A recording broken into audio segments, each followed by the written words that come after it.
Bien, pues ya tenemos más de 55 participantes. Buenos días a todos. Los saluda Pedro Canaval.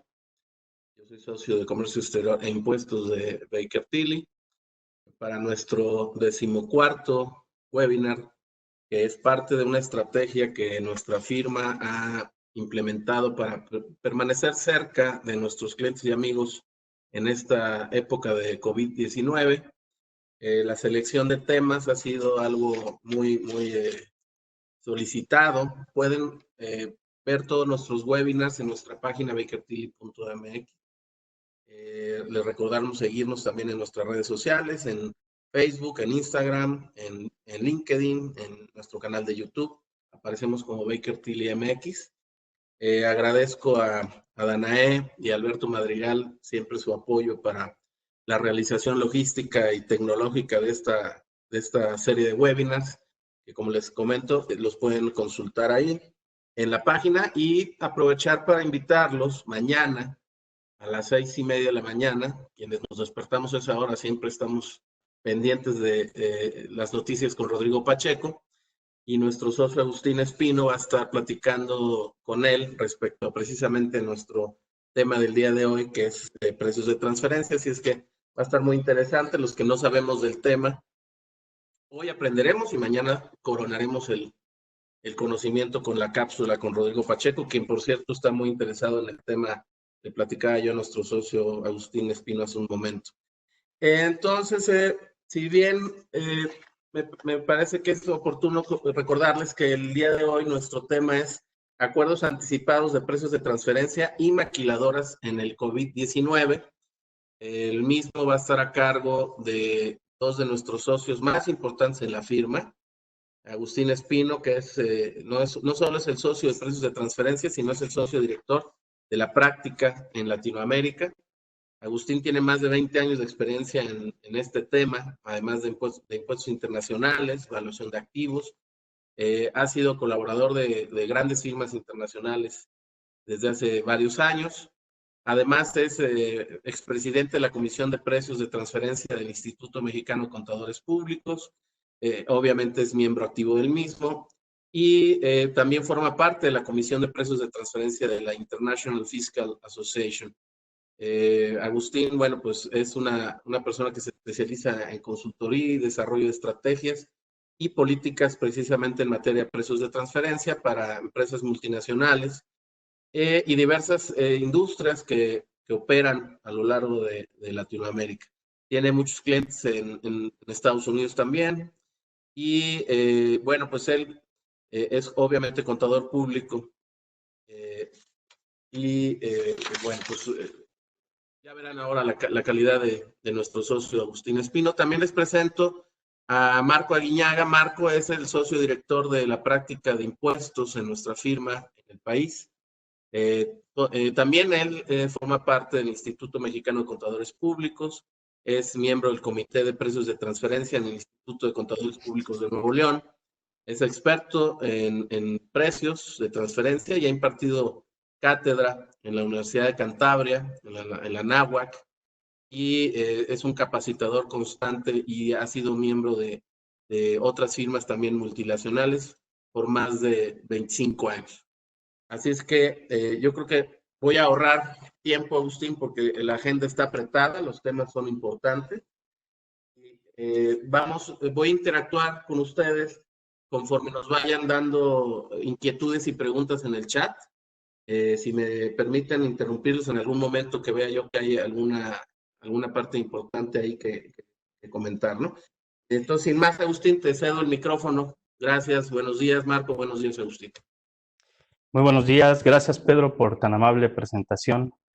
Buenos días a todos, espero que estén cuidándose, estén a salvo, estén manteniéndose en casa en la medida de lo posible. Y bueno, vamos a comenzar con este tema, que son obviamente los APAs o los acuerdos anticipados de precios de transferencia. Y vamos a hablar también un poco con relación a la industria maquiladora, todo esto en el ámbito pues, que estamos viviendo en estos días con relación al COVID-19. Es importante, me gustaría comenzar este webinar mencionando por qué se vuelve importante y trascendental la industria maquiladora en México. Realmente, pues la industria maquiladora no es algo nuevo, no es nada nuevo más bien. Estamos hablando de algo que inició desde los años 30, allá con el presidente Lázaro Cárdenas, y en ese momento se llamó Perímetros Libres, y básicamente comenzó en las zonas de Tecate y Mexicali. Posteriormente se fue ampliando a toda la zona, a la franja fronteriza norte de nuestro país, y hasta los 60 se le dio el nombre como lo conocemos el día de hoy, como industria maquiladora. Básicamente, desde esos tiempos, es una industria que ha generado mucho desarrollo en México. Las maquiladoras no son, pues, o no están únicamente en México, hay en muchas partes del mundo, Irlanda, Japón, e incluso el mismo Estados Unidos, algunos países centroamericanos, realmente la industria china. Realmente la industria maquiladora se ha caracterizado por, por, por, por ser un motor que genera crecimiento económico dentro de los países, y hay muchos países que han desarrollado sistemas y legislaciones tributarias para efectos de tratar de captar la mayor parte de maquiladoras en su territorio. Sin embargo, realmente la industria maquiladora, pues hablábamos de esos tiempos cuando comenzó, ha evolucionado de manera importante. Anteriormente, pues la industria maquiladora básicamente se especificaba o se especializaba en importar temporalmente ciertos productos, hacerles un proceso de cambio, una manufactura específica. Bueno, ahorita hablaremos de algunos ejemplos, y posteriormente regresarlo al país para que este país que tenía la cadena de producción pudiera continuar con ese proceso, con terminar los productos, y posteriormente venderla en los mercados que así hayan sido definidos por la multinacional, por el grupo multinacional. Eh, Ha sufrido muchísimos cambios la industria maquiladora. La realidad es que en México, al inicio, pues desde los 30 y luego en los años 60, 70, realmente se veía como, pues como un sector, una industria que ayudaba a tener empleo en el país. No era tan generadora de impuestos. En ese entonces no pagaban muchos impuestos o nada de impuestos, pero básicamente se tenían para generar trabajos en el país. No es una cifra menor. La industria maquiladora es una de las más importantes en nuestro país. Hasta noviembre del 2019 teníamos alrededor de 7,000 maquiladoras en nuestro país. Generan alrededor de 3,5 millones de empleos, y pues generan el 70% de las exportaciones de México al extranjero, superando así las exportaciones como por ejemplo el petróleo. Para efectos de México es un dato importante. Y a 2018 superaba los $1,000 millones en exportaciones esta industria. El dato de 2019 no lo pude obtener, pero vaya, lo que quiero mostrar con esto es que es una industria bastante importante en México. Ahora bien, con esto pasemos a los siguientes puntos. Dana, si me apoyas con la primera lámina, esto era un pequeño preámbulo para saber dónde estamos parados. Bueno, hablé un poco de la industria maquiladora. Los APAs, o acuerdos anticipados en materia de precios de transferencia, básicamente son una legislación en México, bueno, y en el mundo, en algunos países del mundo, en donde se puede cualquier empresa multinacional, cualquier empresa que esté aquí en México se puede acercar a las autoridades fiscales y solicitar que haya un acuerdo entre la autoridad fiscal, en este caso el SAT, y la autoridad, y la empresa en México, de llegar a qué margen de utilidad sobre el cual se va a pagar el impuesto sobre la renta va a tener esta empresa, y cada empresa hace su APA, se acerca a la autoridad y paga sobre un porcentaje acordado con la autoridad, en el caso de los APAs. Y la industria maquiladora, y ahorita voy a profundizar en el tema, pues básicamente se enfrenta al tema del APA. Bien, entonces, retomando ya las láminas, vamos o lo que queremos ver en esta mañana, junto con mi socio Marco Aguiñaga, es algunos puntos de la industria maquiladora y lo que creemos que pudiera pasar, lo que está sucediendo ante la crisis, ante el COVID, y cómo creemos que puede evolucionar y qué soluciones pudiéramos tener si tú te encuentras en la industria maquiladora, si tú te encuentras en una empresa de manufactura por contrato, o te encuentras en un proceso de solicitud de APA, o incluso pagando impuestos a través ya de un acuerdo anticipado de precios de transferencia. Vamos a ver algunos temas importantes que debes de considerar durante este año 2020 y durante el 2021 a causa, pues, de estos cambios económicos por causa del COVID-19. Y también veremos algunas opciones que debiéramos ejecutar dentro de las maquilas durante 2020-2021, y lo que creemos o se ha estado escuchando pues, en el Instituto Mexicano de Contadores Públicos, en IFA, en algunos puntos, con cuáles pudieran ser los cambios legislativos para apoyar a esta industria, pues en estos tiempos difíciles, que no es especial obviamente de la industria maquiladora. Básicamente la mayor parte de las empresas lo está viviendo, y obviamente la industria maquiladora no es ajena al tema. Dana, si me apoyas por favor con la siguiente lámina.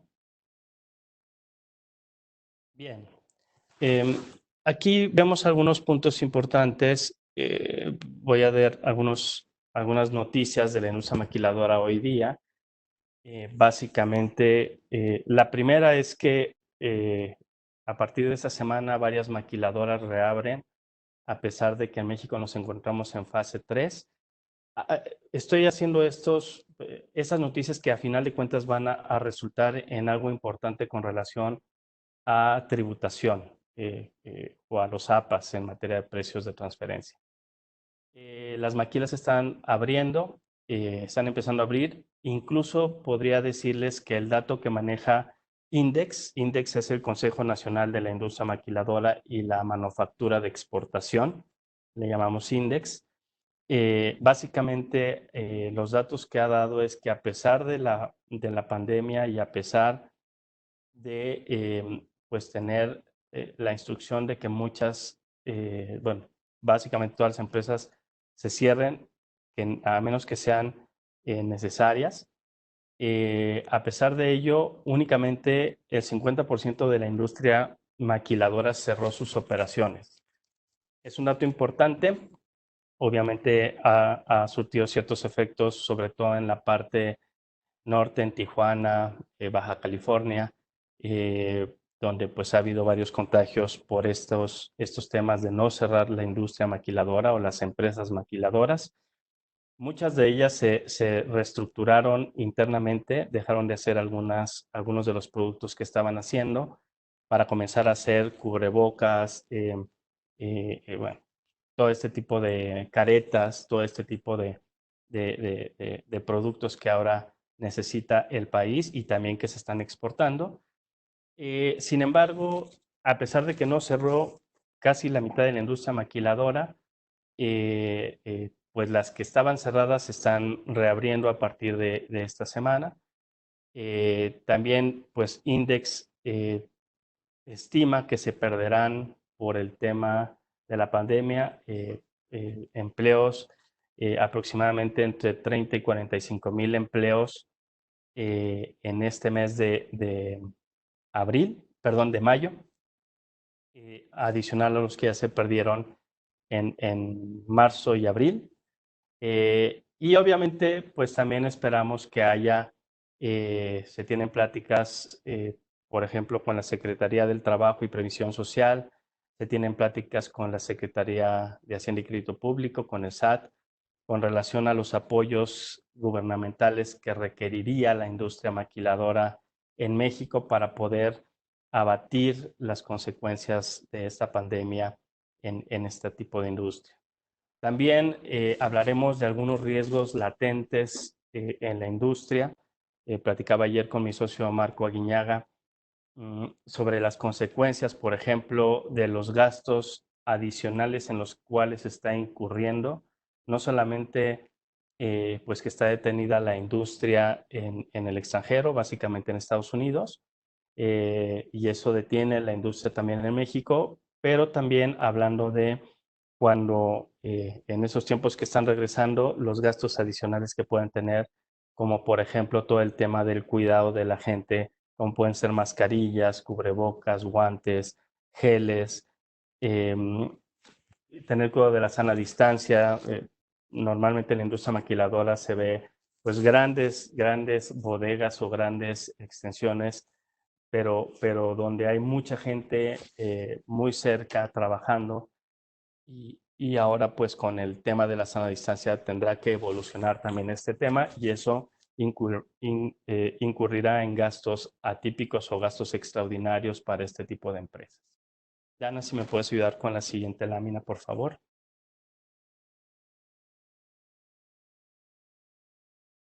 Gracias. Recordemos que los acuerdos anticipados de precios de transferencia tienen como su objetivo principal el traer un beneficio que es la certeza jurídica. ¿A qué me refiero? A que cuando la industria maquiladora puede o tiene un acuerdo con la autoridad para pagar sus impuestos, hablando específicamente del impuesto sobre la renta, ese acuerdo dura de 4 a 5 años y las empresas maquiladoras pueden sentirse cómodas de estar trabajando durante los siguientes 5 años pagando el mismo margen de utilidad, es decir, impuestos sobre la renta sobre un margen específico de utilidad. Eso trae certeza jurídica para la industria maquiladora. Sin embargo, recordemos que como está establecido en la Ley de Impuestos sobre la Renta y en el Código Fiscal de la Federación, estos acuerdos, si hay circunstancias económicas que se modifiquen de manera drástica a las expuestas dentro del acuerdo, tendrán que reevaluarse.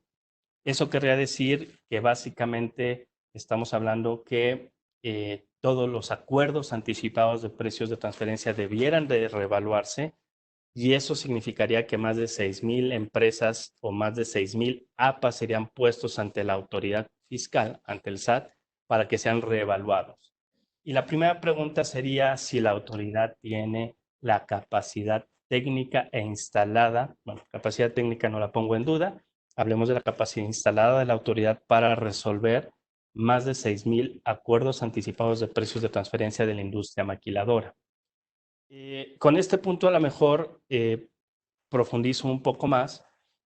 Recordemos que anteriormente platiqué al inicio que ha venido evolucionando la industria maquiladora de forma importante y hasta 2013 todas las empresas maquiladoras en el país tenían diferentes opciones de pagar sus impuestos. Tenían la opción de Safe Harbor, que veremos más detalle con Marco Aguiñaga en un momento. También hay un planteamiento para modificar esa parte, donde pagaban las empresas maquiladoras sobre un porcentaje sobre sus costos y gastos o sobre sus activos. Esa era una de las opciones, se llama Safe Harbor. La segunda opción era el acuerdo anticipado de precios de transferencia y había una tercera opción donde, como en esos años estaba tan saturada la autoridad de los acuerdos anticipados o de los APAs, para ya no dar el nombre completo, lo que se hizo fue tener la opción de hacer estudios de precios de transferencia donde se pusieran pues todos los antecedentes, todas las funciones, los activos y los riesgos de la industria y pagaran impuestos cada año con un margen establecido de acuerdo a un estudio de precios de transferencia. En 2013 y para efectos ya del 2014, se modifica este artículo de ley y se quedan únicamente APAs y Safe Harbors. Y lo comento en esta parte porque es lo que mencionaba, si la autoridad fiscal tiene la capacidad instalada, me refiero a las personas suficientes para poder resolver más de 6,000 APAs que en principio deberían de modificarse en este 2020 y 2021 por temas de COVID y de que ya no estamos en circunstancias económicas pues como estábamos hasta 2019. También habría que ver aquí el tema si son maquiladoras intensivas en mano de obra o intensivas en capital. ¿A qué se refiere esto?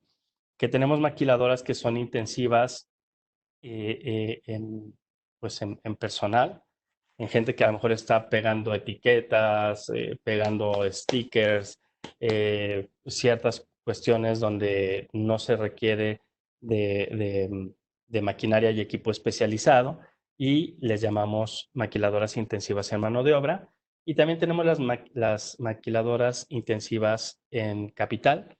Quiere decir que utilizan maquinaria especializada, ejemplo, chips de teléfono, televisores, donde a lo mejor son robots o maquinaria la que hace estos procesos. Sí hay mano de obra, pero pues se conocen o se tiene mayor capacidad instalada que de personal.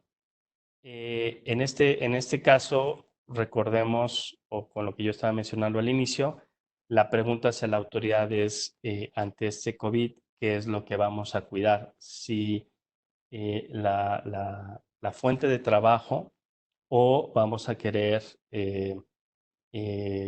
pues cobrar la mayor cantidad de impuestos a pesar de las situaciones que se tienen actualmente. Insisto, esto no es un tema propio de la industria maquiladora únicamente, creo que hay más empresas en este tema, pero hablando de la industria maquiladora, realmente si recordamos sus orígenes, sí son empresas generadoras de empleo antes que generadoras de impuestos. Con el tiempo y como se fueron haciendo sofisticadas, pasaron a ser empresas generadoras de empleo y de impuestos. Entonces, la primera pregunta sería si vamos a darles la oportunidad de que sigan generando los empleos o el gobierno va a empujar a tal grado que hablemos de Estados Unidos, que básicamente el 90% de las maquiladoras en México provienen de empresas norteamericanas, donde probablemente el gobierno norteamericano con algunos beneficios pueda hacer que regresen este tipo de maquiladoras, sobre todo las intensivas en mano de obra, a su país y entonces deje de haber pues empleos suficientes en la frontera norte de nuestro país. Es una pregunta que no sabemos la respuesta prácticamente, pero que pues obviamente debiera de estar sobre la mesa. Pedro, te veo así como con ganas de preguntar, ¿no? Sí, sí, sí, fíjate que la verdad que sí, Agustín. Está yo, digo, lo que nos dedicamos al tema del comercio exterior, siempre en la nube traes eh, dos cosas, ¿no? El tipo de cambio Ujú. y cómo usas precios de transferencia pues, a tu favor, de una manera legal, obviamente. Correcto. Entonces, digo, no sé si mi pregunta es incoherente una con la otra, pero, o sea, a mí ahorita lo que me brinca es tipo de cambio que me sirve, no me sirve, me afecta, cómo lo aplico y entonces, para precios, cómo los hago a mi favor, ¿no? Digo, Por algo así. supuesto. Sí, no, totalmente de acuerdo. Es un tema que se va a ver también más adelante, pero con gusto lo contesto desde ahora. El tipo de cambio siempre es un tema importante a observar. En el caso de la industria maquiladora, el que el tipo de cambio suba beneficia a la industria maquiladora, tanto en la parte de Estados Unidos, donde a lo mejor puede producir a un costo más bajo en nuestro país porque sus dólares pagan más ahora, Y también en la parte cuando enviamos o hacemos las exportaciones donde el tipo de cambio al momento de pagarnos pudiera ser cuando están pactadas las transacciones en dólares, pues tengo un ingreso mayor por tipo de cambio al que tenía hasta antes pues de la devaluación que tuvimos del peso mexicano. Sí, es un tema súper importante a revisar en la industria maquiladora y de hecho dentro de los acuerdos de precios de transferencia con la autoridad. Perdón que a lo mejor te adelanté No, está perfecto. una lámina que iba más adelante, pero a mí en ese momento me brincó esa inquietud, ¿no?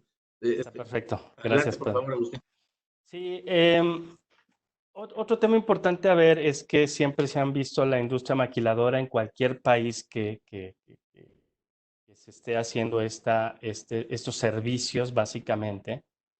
Son empresas normalmente de servicios que o se ha establecido que son empresas de riesgo limitado. Quiere decir que no son empresas que tengan un riesgo alto, porque básicamente son productoras de cantidades específicas que solicita su parte relacionada en el extranjero. Es decir, están produciendo lo que ya saben que vendieron.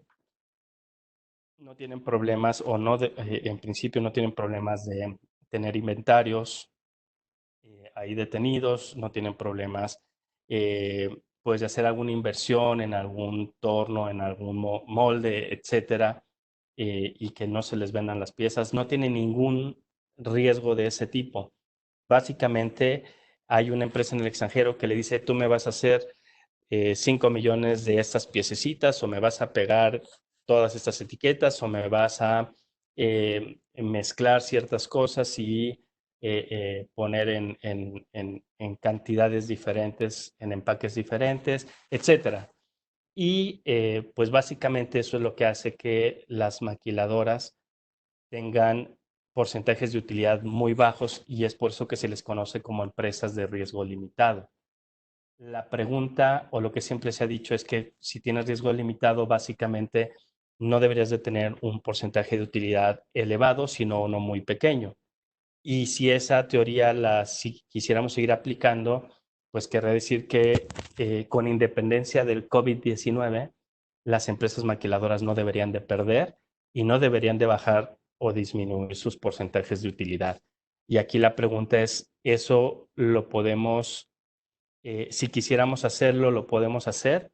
Desde mi punto de vista, la respuesta es sí. Creo que habría que tener los elementos y los argumentos suficientes para llevarlas a márgenes de utilidad más pequeños o incluso break-even o en ceros.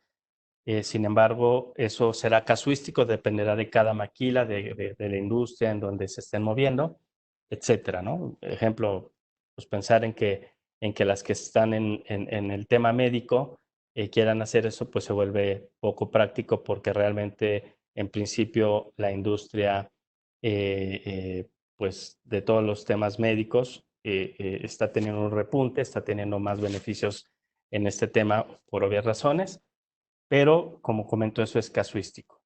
La siguiente pregunta sería, ¿puedo trasladar el riesgo en la práctica? Me refiero a ese pequeño riesgo que tenía antes, traspasarlo para que yo me quede en ceros.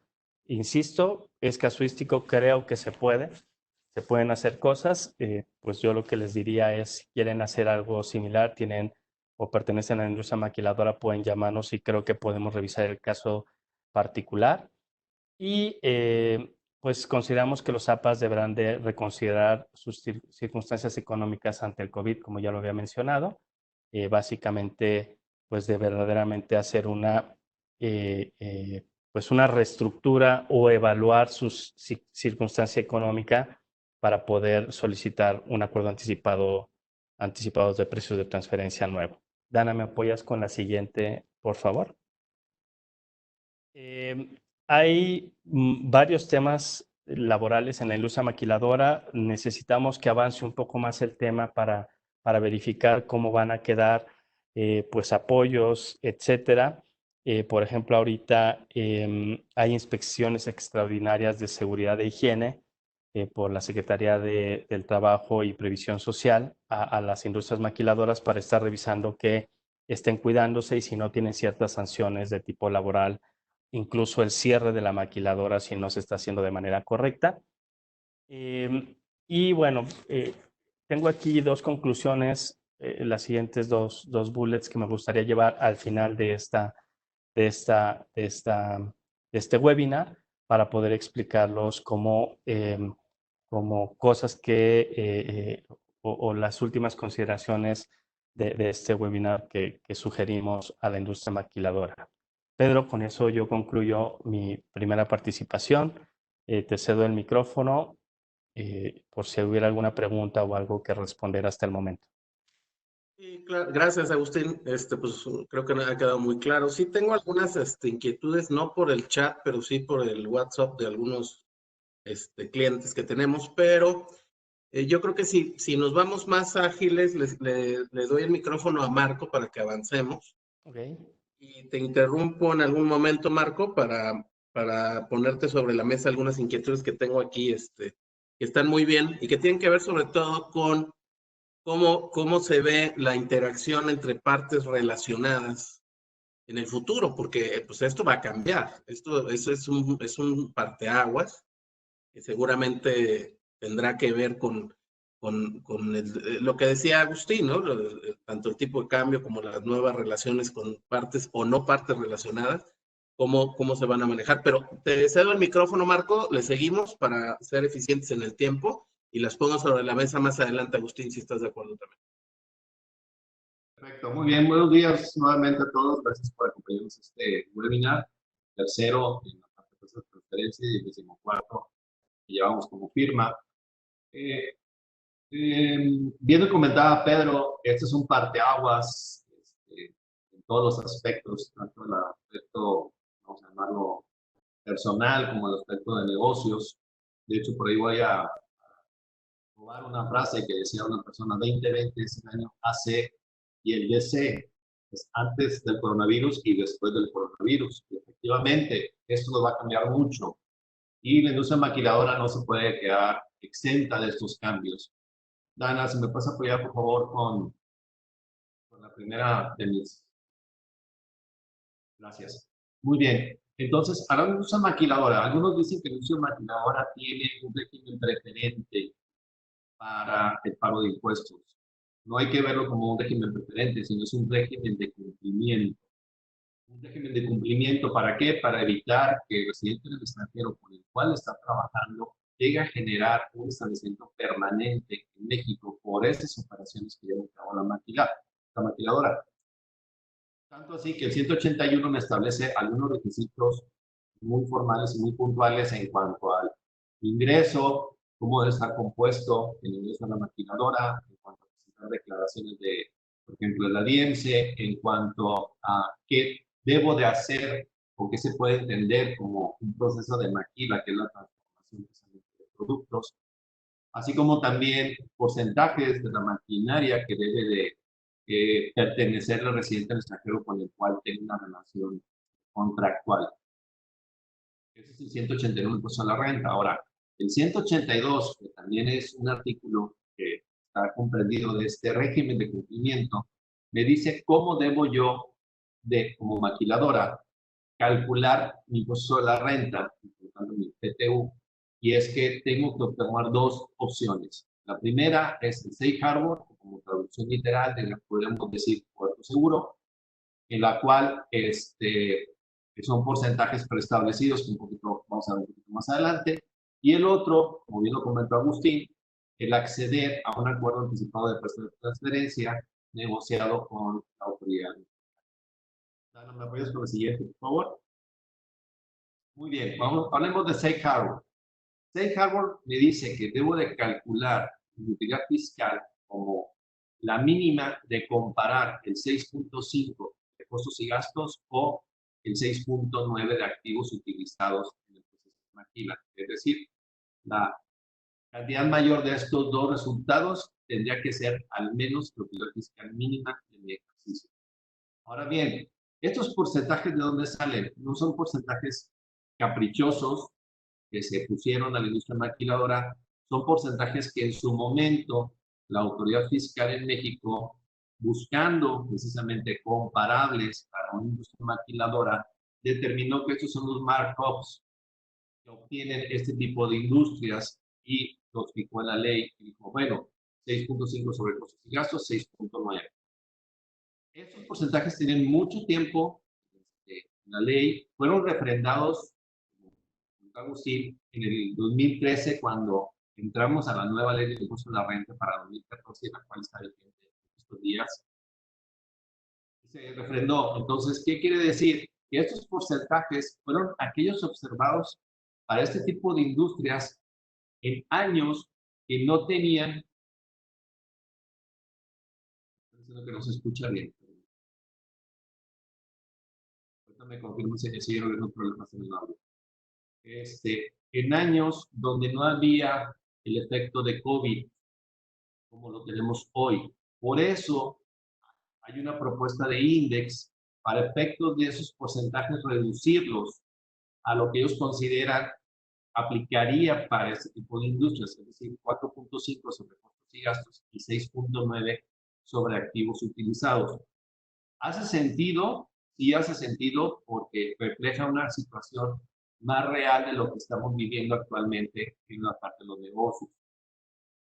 Entonces, esta es la propuesta. No se ha definido todavía una postura por parte de la autoridad en cuanto a si está de acuerdo o no está de acuerdo. Esperemos que también estos son cambios futuros y que en su momento nos mantengamos informados.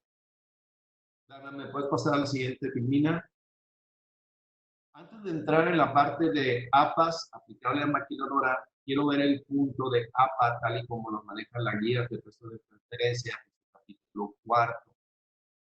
Una de las ventajas de tener un APA es que precisamente tengo, bueno, ¿qué es un APA primeramente? Lo define, es una negociación con carácter previo donde voy a poner sobre la mesa un análisis funcional de cómo el contribuyente en México lleva a cabo sus operaciones con residentes en el extranjero bajo un contrato de maquila y voy a hacer toda la mención de funciones, activos y riesgos, pero también ese análisis funcional tiene que cubrir la parte de la economía, la cual el contribuyente se desempeña, como también la parte de la industria, es decir, en qué ciclo de la industria se encuentra, si está expansiva, fase recesiva, si hay estrategias de un competidor líder por ganar más mercado, etc. Vamos a ver también los métodos, vamos a ver los comparables, vamos a proponer ajustes pertinentes para ajustar esas potenciales comparables y llegar a un rango. Pero lo más importante de esto es que se basa en hipótesis críticas sobre eventos futuros, ¿sí? Ahorita mencioné una hipótesis crítica sobre un evento futuro, pudiera ser esa parte cuando me refiero a si la industria está en fase expansiva o en fase recesiva. Si voy a ver un APA del 2020 al 2025 y tomar en cuenta la parte de COVID, un APA de 5 años y detecto que en el año 3 voy a tener una fase recesiva de la industria, pues yo tengo que hacer esa asunción en el APA y manejar ese impacto precisamente en el APA.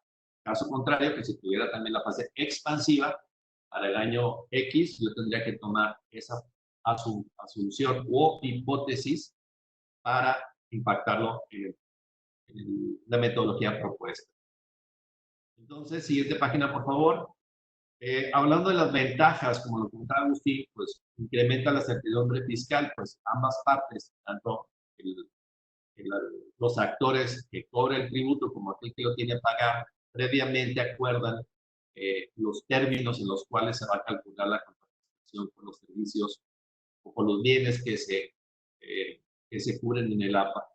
También disminuye el riesgo de doble imposición fiscal, así como futuros conflictos en materia de transferencia. El aspecto clave, como lo mencionamos, son las conclusiones o hipótesis críticas en las cuales se basa precisamente el APA. Pasando a la siguiente, Filmina, por favor, Dana, hablando de las fuentes de comparabilidad. Nos dice que para efectos de un APA podemos utilizar como comparables precisamente aquellas compañías que podemos considerar como comparables funcionalmente y que son independientes para nuestro estudio. Nuestras proyecciones de los márgenes o rendimientos que precisamente van a estar cubiertos por el APA. Las mismas guías establecen que es buena opción, pero a final de cuentas no dejan a un lado que existe incertidumbre en cuanto al desempeño de estas comparables que utilizamos, que posiblemente en el futuro vaya a cambiar por situaciones ya sean internas, como la cuestión económica que estamos viviendo. Ahora bien, maneja algo las guías sobre la parte de irrevocable. ¿Qué tanto lo pactado se puede modificar o cancelar o cambiar? Para entrar en este tema voy a hacer un pequeño ejemplo. Consideremos a la empresa A que celebra un acuerdo APA unilateral con la autoridad fiscal en el país A, 5% sobre costos y gastos. Se autoriza, perfecto, todo muy bien. Tenemos 5 años cubiertos por el APA. Pero resulta que la contraparte, la empresa B, localizada en el país B, es sujeta a un examen de precios de transferencia y la autoridad fiscal del fisco en el país B considera que no es un valor de mercado y por lo tanto propone un ajuste. Del 5 la baja al 3. Ese ajuste se llama ajuste primario. El ajuste primario en precios de transferencia es aquel que impone una autoridad fiscal por motivo del examen y la inspección sobre políticas de precios de transferencia. Lógicamente, cuando sucede esto, lo que se busca en materia tributaria es que este ajuste hacer la correspondencia en la contraparte para evitar una doble imposición. Ese ajuste que se hace en la parte contraria se llama ajuste correlativo. Entonces, imagínense que en este caso el ajuste correlativo va a impactar a la empresa que tiene un APA. Las mismas guías de precios de transferencia establecen ahí que se va a instar al país A que considere el acuerdo de APA no con un carácter de irrevocable. Es decir, las guías de precios de transferencia me establecen que existe una posibilidad de modificar aquello que fue pactado entre el contribuyente y su autoridad fiscal. El APA también me sirve para otros efectos, para cuestiones de servicio permanente, para sucursales y para atribución de ingresos. Ahora bien, siguiente, termina por favor. Cuando yo obtengo el APA, ¿cuál es la ventaja de obtener el APA? O cuando el papelito yo lo tengo, una resolución APA, pues que tengo una garantía que no va a haber ajustes de precios de transferencia por los años cubiertos por el APA, siempre y cuando las condiciones no cambien y siempre y cuando el contribuyente siga ejecutando la metodología que fue propuesta en el APA. El mismo APA puede establecer las cláusulas de anulación o cancelación. Y eso es parte de las guías. Entonces, ok, perfecto. Puede ser. En el caso de APAs que hemos visto con el fisco mexicano, existe la cláusula de anulación cuando el contribuyente precisamente deja de cumplir con lo establecido en la resolución, es decir, su mecánica de cómo hacer el cálculo de la generación de sus ingresos o el costo o el precio de su producto, ¿sí? O cambia de sus funciones literalmente. Es decir, si hay un cambio, que es el segundo bullet, un cambio interno de cómo el contribuyente está operando, ya sea porque cambian sus funciones, sus activos o sus riesgos, es motivo de la cancelación del APA, en este caso, o incluso las mismas guías establecen que puede haber factores externos que pueden influir en generar o solicitar un cambio. Factores externos se refiere a cuestiones económicas. Entonces, siguiente presentación, por favor. Entonces, las mismas guías establecen un párrafo y el tal cual se transcribe. Dana, ¿me puedes con la siguiente página? Se transcribe en esta presentación, donde me dice que si las condiciones son tales que obligarían a terceros independientes a buscar un cambio en las políticas de precio previamente establecidas son fundamentales para que tú puedas solicitar, en este caso, una revisión de tu acuerdo anticipado de prestación. Entonces, aquí concluyo la parte de OCDE-APAS, que como les decía al principio, los aspectos fundamentales son las hipótesis críticas sobre eventos futuros. Ningún APA, ningún asesor, ninguna empresa pudo haber considerado esta pandemia como un evento futuro probable. Entonces, puesto que nadie lo consideró, es factible que todos los APAs que se tengan actualmente, no solamente para la industria maquiladora, sino para cualquier tipo de industria, deban de ser revisados su oportunidad. Ahora bien, si me apoyan con Dana avanzando a la página 14, por favor. ¿Sí? Y hablando muy concretamente, la siguiente, por favor. Hablando concretamente del APA en la industria maquiladora, muy bien, tengo que identificar primero si es intensiva en mano de obra o intensiva en el uso del capital. Y lo que se pretende aquí es utilizar un margen sobre costos y gastos para efectos de determinar el ingreso de maquila, más un porcentaje de activos determinado, un porcentaje de la rentabilidad de los activos propiedad residente en el extranjero utilizados en la Vamos una lámina atrás, Danae, por favor, avánzala. A la 14, por favor. Es que yo tengo aquí la 14, no, es la 15, tiene razón. Como 14. Exactamente. No, uno atrás.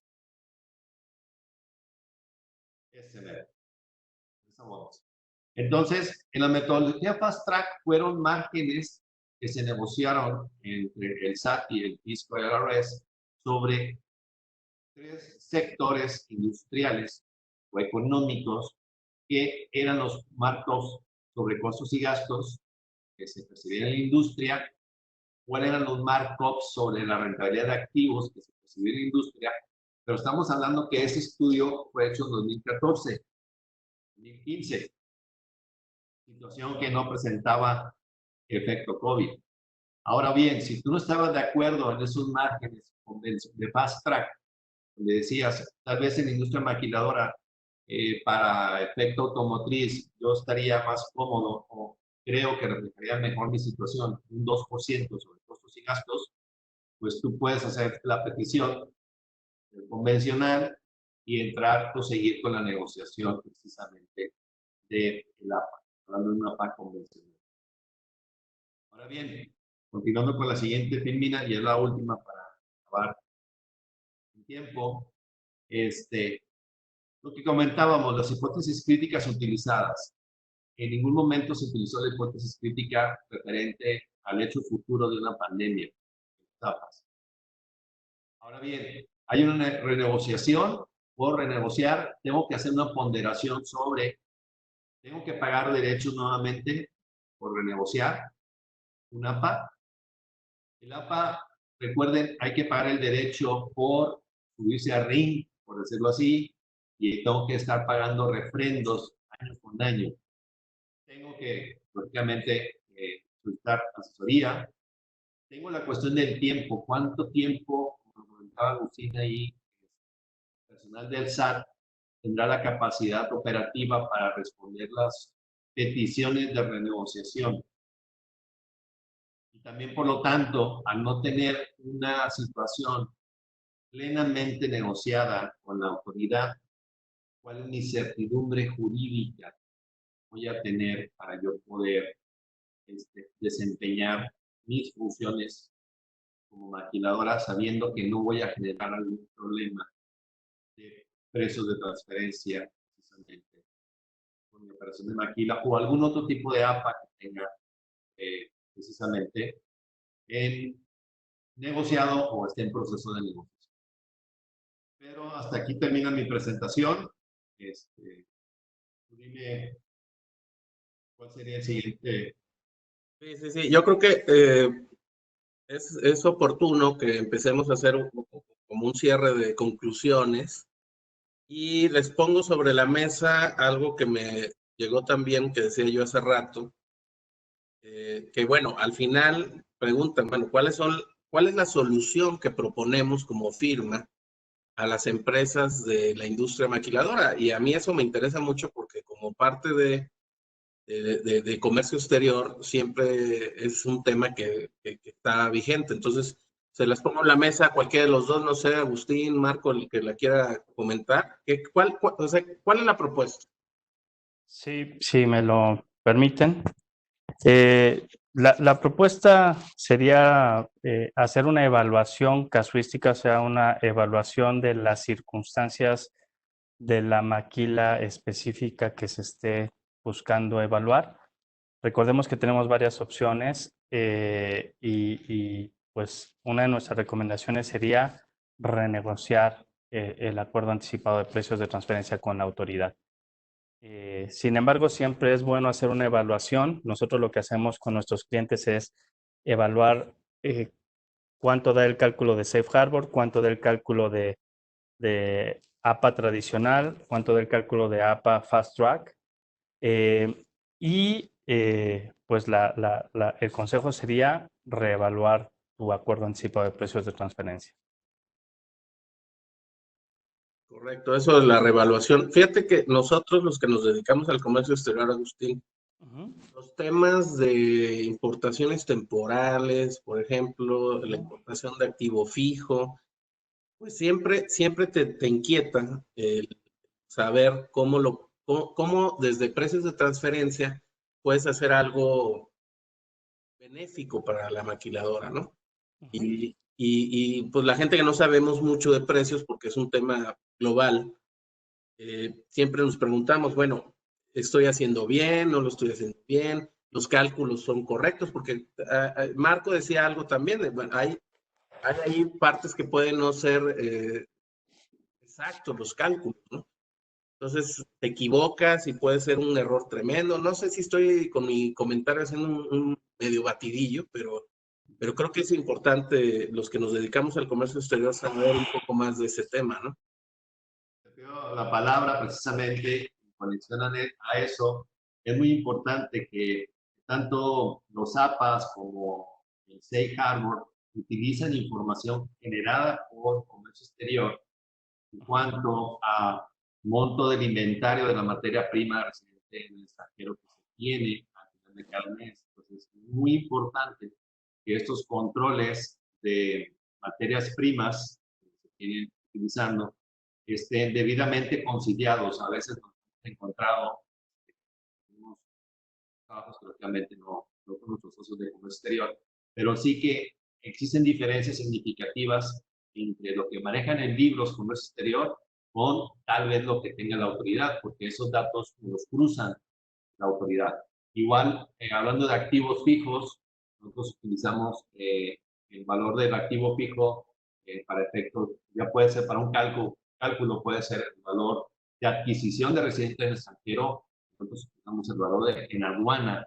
Es muy importante que dentro de esa información de activos fijos contemplen estos datos y sobre todo mucho apoyo solicitar a corporativo porque ellos son los que precisamente van a proporcionar cuál es el valor de libros y la adquisición de estos activos que se utilizan en México. Y esos son puntos muy, muy claves que hay que tomar en cuenta, Pedro, para efectos de comercio exterior y cómo impacta comercio exterior en la parte de la... A lo mejor, nada más para sumar, Pedro y Marco, a la respuesta. Recordemos que la industria maquiladora tiene varias afectaciones, pues, tanto en comercio exterior, precios de transferencia. Tenemos varios impuestos que hay que revisar cuál es pues, la parte a pagar o la parte, pues sí, la parte a pagar por cada una de las empresas. Recordemos que tenemos temas de IVA, los temas compensatorios, temas de aranceles, temas de impuestos sobre la renta. Básicamente, ahorita esta presentación que dimos con Marco se enfoca a esta parte de ley de impuestos sobre la renta y código fiscal de la Federación. Pero efectivamente, pues creo que el tema es tan amplio porque tiene afectaciones en diversos impuestos, ¿no? No solamente en ley de renta, sino en varios otros por pues por la forma y estructura de las maquilas. Además, Agustín, el tema de los insumos para la industria maquiladora siempre, pues es un tema de cuidado porque, como sabemos, por ejemplo, las empresas IMEX tienen inventarios de esos insumos que importan temporalmente para maquilar y retornar o reexportar el producto terminado, ¿no? Entonces, este tema yo creo que ahí es clave porque nosotros en comercio exterior siempre encontramos dificultades para las empresas de cumplimiento con el anexo 24, que es el control de inventario de importaciones temporales. Y el tema de precios, aquí siempre cuando uno no sabe, se vuelve también un problema. Y la autoridad es algo que, como bien decía Marco, vigila de manera constante, porque tienen automatizado el proceso y los cruces son inmediatos, son en tiempo real. Correcto. Las maquiladoras, para hacerlo, necesitan pedir un permiso ante la Secretaría de Gobernación. Y recordemos que si no estamos exportando o retornando al país, en este caso Estados Unidos, los inventarios, podríamos perder incluso ese registro, ¿no? O sea, realmente creo que los temas de comercio exterior en el tema de maquilas son súper importantes para tener controlado esa información y para que no se corran riesgos pues, en ese tema. Lo que comentas y durante la presentación, es un régimen de cumplimiento más que un régimen preferencial. Entonces, el régimen de cumplimiento te involucra, lógicamente, la parte que vemos nosotros de comercio exterior, la parte de precios, la parte de fiscal, compliance. Tienes otro tipo de cumplimiento que es el laboral. Entonces, la palabra clave es cumplimiento. ¿Cómo articulas tú como maquiladora y armonizas ese cumplimiento en todos los ámbitos? Porque si en alguno de ellos tienes un defecto, va a impactar a la otra parte. Correcto. Correcto. Bueno, pues yo creo que está llegando el momento de que cerremos el webinar. Voy a hacer algunos anuncios comerciales de nuestros próximos webinars. Antes, bueno, hago el comercial, Agustín, y ahorita les cedo el micrófono para que hagan alguna conclusión. Adelante. Los invitamos a nuestros próximos 4 webinars. El próximo jueves, pasado mañana, a las 10 de la mañana, vamos a estar los socios de la práctica de comercio exterior, Paulina Mariani, Eliela Maya, Valeria Jiménez y su servidor, hablando de los preparativos para la implementación del TEMEC, porque es algo que ya se viene para el 1 de julio, y aunque lo hemos estado comentando de manera constante, los preparativos ya se tienen que hacer. Además, como bien decía Marco, el anuncio de la reapertura de las líneas de producción, sobre todo hablando de la industria terminal automotriz, es inminente. Entonces tenemos que preparar a nuestros clientes para darle a la cadena de suministro de dicha industria pues toda la facilidad. El próximo 19 de mayo vamos a estar platicando de previsiones legales a considerar al regreso de labores ante el COVID con nuestros socios Alberto Vela y Adrián Bueno de la práctica legal. Este ha sido uno de los más solicitados en materia de arrendamiento, en materia de nómina, en materia de relaciones laborales. Hay muchas dudas y creo que es muy oportuno que estemos platicando de este tema, ¿no? El 21 de mayo tenemos uno adicional que es automatización de procesos de comercio exterior. Vamos a estar nuestro socio John Milner, Miguel Amaya y yo platicando de estas herramientas y soluciones tecnológicas que la firma estamos desarrollando para que pueda haber pues ese control remoto que llegó para quedarse en materia de comercio exterior. Y el martes 26 de mayo vamos a tener a nuestro socio Parménides Lozano platicando de las consideraciones contables y financieras del COVID-19, que es algo que no hemos hablado y que es muy importante porque la auditoría está siempre presente y el autocontrol o el control externo Seguramente es un tema que nos ocupará de manera muy importante en las próximas fechas, y lo contable y financiero siempre es importante. Entonces, esos son nuestros próximos webinars, obviamente, y ahí como lo ven en la pantalla, los invitamos mañana a las 7 de la mañana, hora de México, 8 de la noche, hora de Kuala Lumpur, a un webinar de precios de transferencia de Baker Tilly Internacional, que viene a redondear todos los comentarios que tanto Agustín como Marco han hecho el día de hoy. Yo les regreso el micrófono a Agustín, o Marco primero y luego Agustín, para alguna conclusión final del día de hoy. Ok. Rápidamente, ante esta incertidumbre de COVID, en los aspectos, lo único que es constante es que necesitamos estar día a día informados, y nosotros como firma trataremos de estarles dando esa retroalimentación, así que los invitamos a que se inscriban en los canales de comunicación que tenemos, los boletines, así que estén pendientes de los webinars próximos. Gracias. Pues yo agradezco muchísimo su tiempo y que hayan estado conectados con nosotros.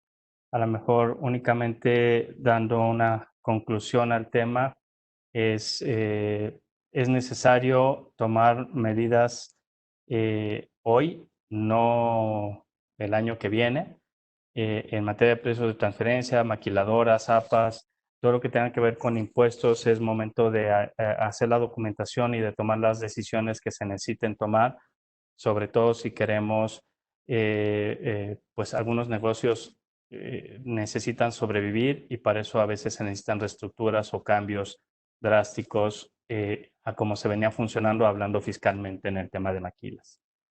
Y únicamente para el survey, si regresas una lámina, Dana, por favor.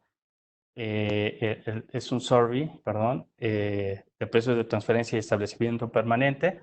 Van a estar expositores de Baker Tilly International, básicamente de Austria, Londres, Estados Unidos, y la idea un poco de esto es ver qué soluciones se están buscando a nivel mundial ante el COVID en estas dos materias, incluyendo el documento DAC 6 que salió para efectos de Estados Unidos, y bueno, algunas modificaciones que está viendo en la 482 del IRS en Estados Unidos con este tema.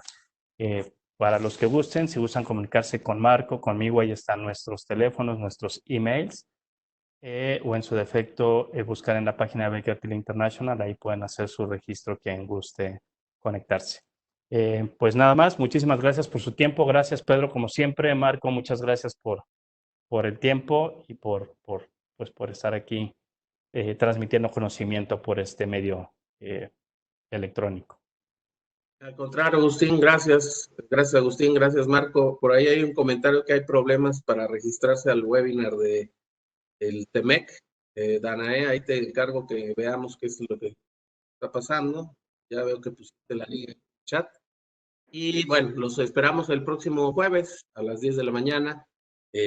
Por ahí les pusimos los datos de nuestros dos socios que hoy hicieron la exposición, sus correos electrónicos, sus teléfonos, para que los busquen, y también nuestras redes sociales. Así es que tengan muy buen día. Gracias, Agustín. Un saludo hasta Monterrey. Marco. Manténganse a salvo. Manténganse a salvo. Gracias, buen día. Hasta luego.